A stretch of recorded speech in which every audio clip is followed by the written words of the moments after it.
हमारा ये अंतरिक्ष सामान्य रूप से शांत है, जहां न तो हवा है और न ही मानव जीवन के उपयुक्त कोई वातावरण।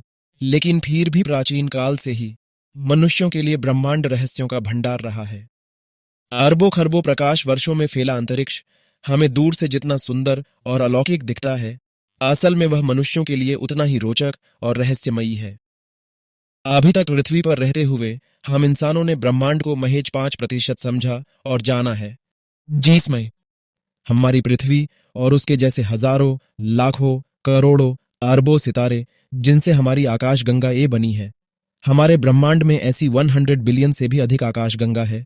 इसमें से 10 बिलियन आकाशगंगाओं को दूरबीन से देखा जा सकता है तथा प्रत्येक मंदाकिनी में लगभग 10,000 मिलियन तारे होते हैं। हमारी पृथ्वी की एक मंदाकिनी है, जिसे दुग्ध मेखला, मिल्की वे कहते हैं। लेकिन ब्रह्मांड में मौजूद 100 बिलियन आकाशगंगाएं हमारे अंतरिक्ष का महज 5% हिस्सा है। हमारे ब्रह्मांड का बाकी 95% हिस्सा काली शक्ति यानी कि डार्क एनर्जी और डार्क मैटर का बना हुआ है।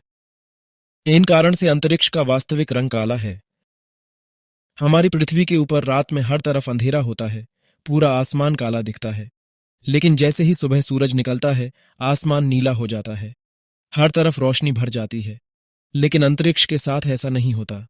वहां सूरज के होने के बाद भी हर तरफ अंधेरा ही रहता है। अब सवाल उठता है कि आखिर ऐसा क्यों होता है? जब सूर्य के प्रकाश से पृथ्वी का आकाश नीला दिखाई दे सकता है, तो फिर अंतरिक्ष में मौजूद कई सूर्य उसे रोशनी क्यों नहीं दे पा रहे?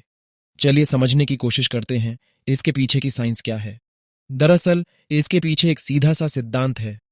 आसमान का रंग हमें नीला इसलिए दिखाई देता है क्योंकि जब सूर्य की किरणें पृथ्वी के वायुमंडल में प्रवेश करती हैं, तो प्रकाश के प्रकीर्णन के कारण और वायुमंडल में मौजूद धूल के कणों के कारण ये रोशनी चारों ओर फैल जाती है और आसमान का रंग नीला दिखाई देने लगता है। वहीं अंतरिक्ष में ना तो वायुमंडल है और न ही प्रकाश का प्रकीर्णन हो पाता है। यही कारण है कि अंतरिक्ष हमेशा काला दिखाई देता है। इससे ये बात स्पष्ट होती है कि अंतरिक्ष में भी पृथ्वी की तरह वायुमंडल होता तो वहां भी प्रकाश का प्रकीर्णन होता और संभवतः वहां भी आसमान का रंग नीला दिख सकता था। अंतरिक्ष यानी कि ब्रह्मांड के शुरुआती दौर की एक झलक। कहते हैं समय यानी कि वक्त अंतरिक्ष के साथ ही जुड़ा हुआ है। हमारे ब्रह्मांड का हर रहस्य समय के बहाव के साथ ही सफर करता है। गर्मी का मौसम, रात का समय, खुली छत पर मंद मंद बहती ठंड, मदमस्त हवा में जो आनंद और सुख मिलता है, ऐसा और कहां। यह आनंद उस समय और भी बढ़ जाता है जब अंधेरी रात के साफ आसमान में हजारों, लाखों, करोड़ों की संख्या में टिमटिमाते जगमगाते तारे एक ऐसी अद्भुत दुनिया का दृश्य प्रस्तुत करते हैं जिसके न आरंभ का पता चलता है और न ही अंत का।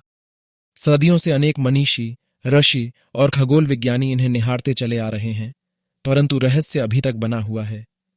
तारों की इस अचरज भरी दुनिया को कोई अंतरिक्ष, कोई ब्रह्मांड तो कोई तारा विश्व के नाम से संबोधित करता है। मानव इतिहास में विज्ञान के अनेकों आविष्कार हुए हैं। इनमें से दूरबीन की खोज ने हम इंसानों को तारों और सितारों से भरे अद्भुत अंतरिक्ष को देखने की नजर दे दी। दूरबीन की खोज को आज 400 सालों के बाद भी एक महान खोज कह सकते हैं। दूरबीन को टेलीस्कोप भी कहा जाता है। और आज हमारे अंतरिक्ष में हबल नाम का ऐसा टेलीस्कोप है जिसे अंतरिक्ष यात्रियों द्वारा नभमंडल में बनाए रखने के लिए डिजाइन किया गया है। हबल दूरबीन का नाम खगोल शास्त्री एडविन हबल के नाम पर रखा गया है। हबल टेलीस्कोप पृथ्वी से अरबों प्रकाश वर्षों की दूरी पर स्थित ग्रहों, तारों और आकाशगंगाओं की तस्वीरें लेने में सक्षम है। हबल स्पेस टेलीस्कोप ने एक विशालकाय और प्राचीन सितारे की खोज की है जो 12.9 अरब साल पुराना है।